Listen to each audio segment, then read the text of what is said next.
everybody doing? Man, there's a lot of stuff going on in this world today, and see, everything's getting crazy. I'll tell you right now, we all gotta start looking out for each other. There's too much crime going on, and we got an attack going on with our Second Amendment, going on with all these mass shootings, which truly doesn't have a definition with any of the alphabet boys. We have Biden trying to put an anti-gun man in the head of the ATF, who literally took pictures at the Waco massacre of kids and women burning that he helped raid. It's not fair. There's an attack on every amendment going on. The red flag laws really attack our Fourth and Eighth Amendments. And there's been people who literally have died from red flag laws, where police have just shot into the houses or busted open the door, and there's literally nothing to them. And it's a tragedy that's going on in this world. So we got to keep that in mind as we're going through this. What does the future hold, though, for firearms? That is a major question. And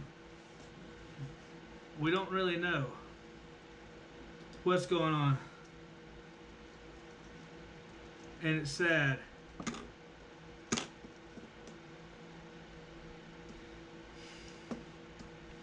We have a virus that's going on that no one really knows what's going on about it. The government keeps telling us one thing, and we just don't know. And that's also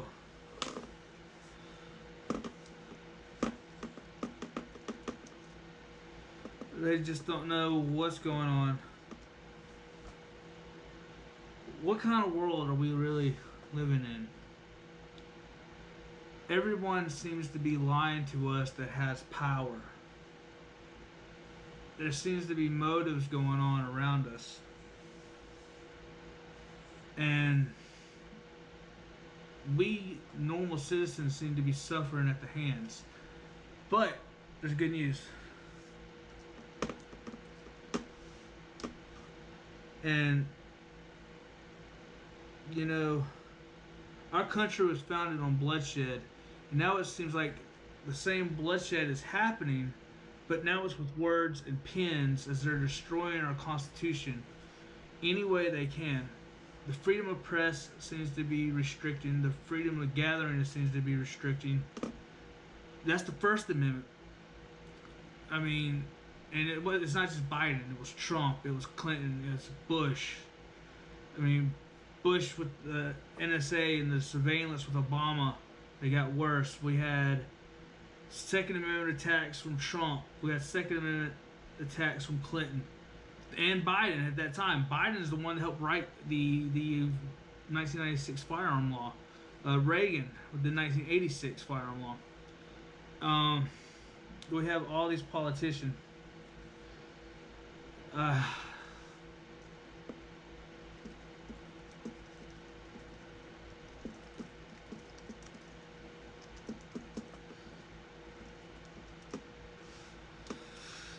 I mean, what are we going to do? And what's going on? I don't want to see a revolution in our country that's going to end in a civil war that tears our country apart. And that's the sad thing.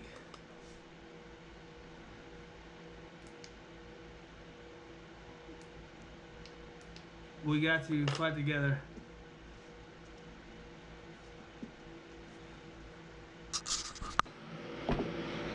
So, what can we do as a society? People are wanting to boycott things and stuff like that. I mean, if you really want to boycott something, look at New York. New York is named after the largest slave owner to ever exist, the Duke of York, who owned almost 100,000 slaves. that's something that people may not know. I mean, there's a point where we got to start using logic and start using our thought process. Yes, there's a huge crack, there's a huge scar in American history, but every country has a black spot in history.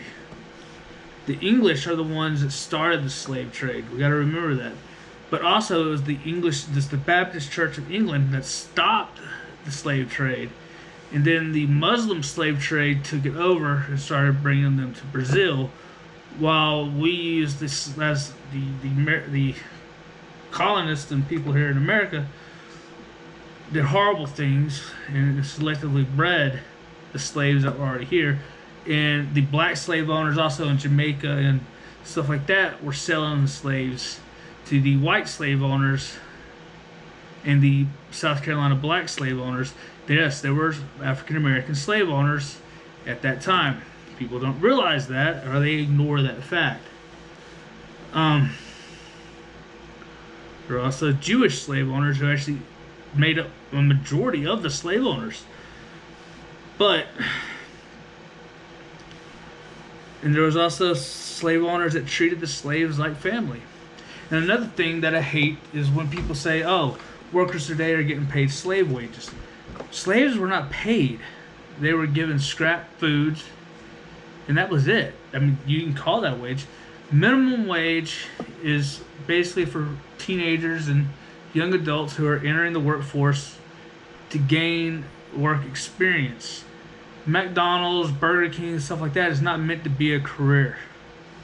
Some people do work up, become managers, and maybe even start a franchise. That's great. But majority of the people, that's just to gain work experience. Theater, stuff like that, that's work experience for you to go and find a career, to expand yourself, work through college, stuff like that. Work through a technical school, get a trade, welding, automotive, have that. There's jobs out there where you can make $70,000+ and only work for a few hours. But our society has become technologically lazy. We depend on computers, we depend on phones and stuff like that, and we try to take a lazy, easy way out to do stuff. So you do have a lot of people that take jobs like McDonald's because it is not that hard of work. Yes, it's hard to some, but at the same time, it's easy. Flip a few burgers, take some orders, deal with rude customers. That's probably the worst job ever. I worked as a body piercer for 20 years. I dealt with some rude customers, and I dealt with a lot of stuff. I know what the service industry, but that was a career for me. I made a good amount of money as a piercer, but that was not a wage-based thing. I didn't make minimum wage, you could say. But I worked at some shops when I first started where I only made $5, $10, $20 off of piercing. So I made less than minimum wage when I started out in my career until I became and made a name for myself.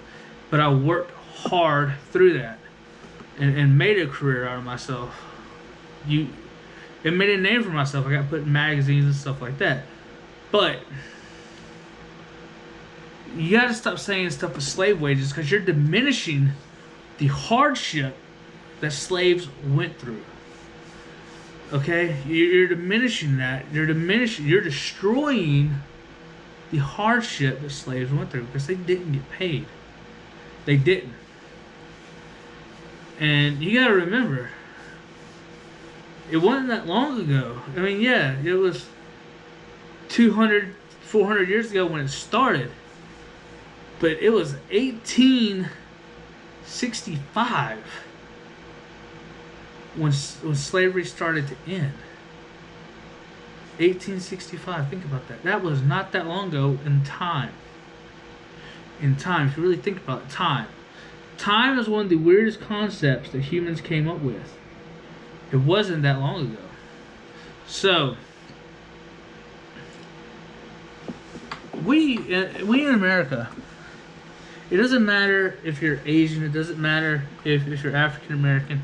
One thing is, we got to stop saying African American. We are American. I am Irish descent, but I'm an American. I don't say I'm Irish American. I'm American. Okay? We got to stop identifying as our ancestral past and realize we are citizens of this country. When it comes to the Indian situation and stuff like that, yes, there was hardship, but we took over land. Most of that was actually accident. We didn't.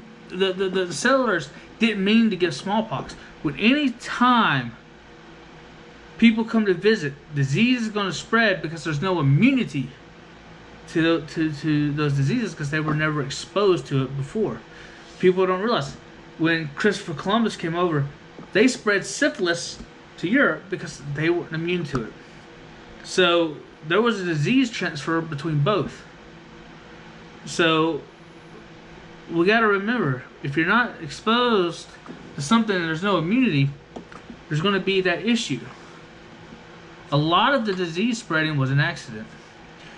But we are now natives to this country. We were born here. We were born here. So we got to stop saying this, and that. Okay? We are Americans. We need to unite as a country.